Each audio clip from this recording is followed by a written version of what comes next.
Hello, my name is Caleb Carter, and today we're looking at part number 24D25. This is your 5/8 replacement trailer hub stud for your 7K and 8K trailer axles. Let's check it out. Alright, so this is part number 24D25. Also has the identifying marks of 24D25 on it, if you can see that. Commonly found on 7K and 8K trailer axles with 5/8 studs. So we'll just measure it out real quick. So the overall length of this guy is going to be 3.02 inches, so pretty much 3 inches. The head is going to be 0.93 inches, and the knurl diameter right here, where it actually presses into the hub, which is the most important part, because if this part is too big, you're gonna have a really hard time getting in there, and if it's too small, it's just gonna fall right out of your hub. So that's like the most important part to measure.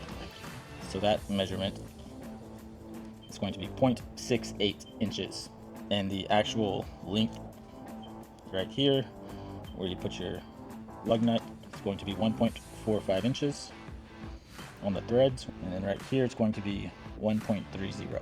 Remember, 0.68 knurl diameter, that's what matters the most. These are found on Carter 8,000 pound axles, 7,000 Dexters, and there's so many brands out there now. Just be sure to double check your measurements, because everybody uses a lot of the same parts, but also use many other parts as well. So hope this video helps. And if you need these, you can get them at trailerpartsunlimited.com, or give us a call at 844-898-8687, or just stop by our distribution center here in Huntsville, Texas, and we'd love to help you out. Thanks for watching.